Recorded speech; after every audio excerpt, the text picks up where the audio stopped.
friends எல்லாருக்கும் வணக்கம் இன்னைக்கு நம்ம நிக்கிஸ் கிச்சன்ல நல்ல ஒரு சத்தான சட்னி வெரைட்டி உங்களோட ஷேர் பண்ணியிருக்கேன் என்னன்னா பீக்கங்காய் தோல் சட்னி இத தான் செய்ய போறோம் பீக்கங்காய் வச்சு நம்ம நிறைய ரெசிபி பண்ணலாம் ஆனா தோலை வந்து நம்ம தூக்கி போட்டுருவோம் அத வச்சும் சூப்பரான சட்னி நல்ல டேஸ்டா எப்படி பண்றது அப்படிங்கறத செஞ்சு காமிச்சிருக்கேன் வாங்க வீடியோக்குள்ள போலாம்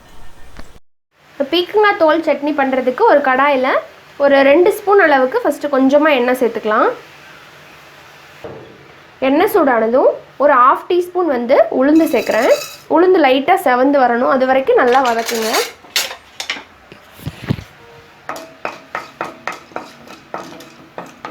இப்போ உளுந்து லைட்டாக செவந்ததும் இதில்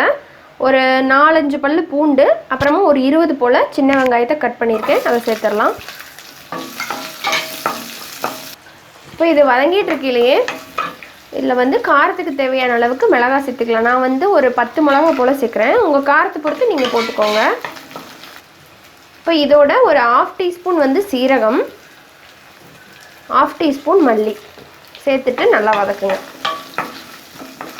அடுத்ததாக இந்த சட்னிக்கு தேவையான அளவுக்கு புளி வந்து கொஞ்சமாக இதில் சேர்க்குறேன் நீங்கள் புளி ஊற வச்சு புளி தண்ணி கூட எடுத்து நீங்கள் அரைக்கும் போது அரைச்சிக்கலாம்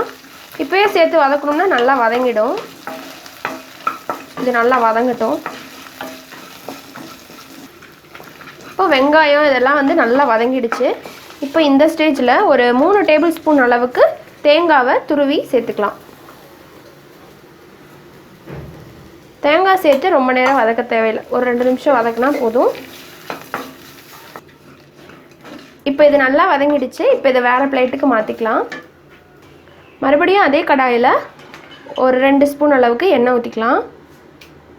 ஊற்றிட்டு நம்ம பீக்கங்காய் தோலை வந்து உள்ளே சேர்த்துக்கலாம் 2 மீடியம் சைஸ் பீக்கங்காவோட தோலை எடுத்து வச்சுருக்கேன் நல்லா வாஷ் பண்ணிடுங்க வாஷ் பண்ணிவிட்டு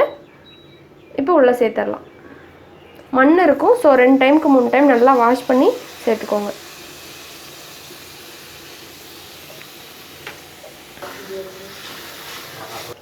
இப்போ பாருங்கள் தோல் நல்லா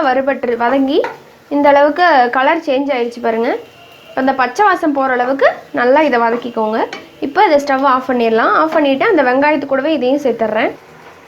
இப்போ இதில் தேவையான அளவுக்கு உப்பு போட்டுட்டு இதை நல்லா ஆற வச்சுட்டு நைஸ் பேஸ்ட்டாக அரைச்சி எடுத்துக்கலாம் அவ்வளோதாங்க சுவையான பீக்கங்காய் தோல் சட்னி இப்போ ரெடி இனிமேலும் நீங்கள் பீக்கங்காய் வாங்கிட்டு வந்தீங்க அப்படின்னா இது மாதிரி தோலை சீவி தூக்கி போடாமல் அதை நல்லா அலசி இந்த மாதிரி சட்னி செஞ்சு பாருங்கள் உங்களுக்கும் ரொம்ப பிடிக்கும் செஞ்சு பார்த்துட்டு உங்களோட ஃபீட்பேக் அண்ட் கமெண்ட்ஸை மறக்காமல் எனக்கு போஸ்ட் பண்ணுங்கள் இது வந்து இட்லி தோசை சாப்பாடு எல்லாத்துக்குமே ரொம்ப நல்லாயிருக்கும் ட்ரை பண்ணி பாருங்கள் குழந்தைகளுக்கும் செஞ்சு கொடுங்க உடம்புக்கும் ரொம்ப நல்லது பிடிச்சிருந்தால் லைக் பண்ணுங்கள் யூஸ்ஃபுல்லாக இருக்குன்னு நினச்சிங்க அப்படின்னா ஷேர் பண்ணுங்கள் மறக்காமல் நம்ம சேனல் நிக்கிஸ் கிச்சனை ப்ளீஸ் சப்ஸ்கிரைப் பண்ணிவிட்டு கூடவே இருக்கிற பெல் சிம்பிளை கிளிக் பண்ணிக்கோங்க இன்னொரு இன்ட்ரெஸ்டான பதிவோடு உங்களை சீக்கிரமாக வந்து மீட் பண்ணுறேன் நன்றி வணக்கம்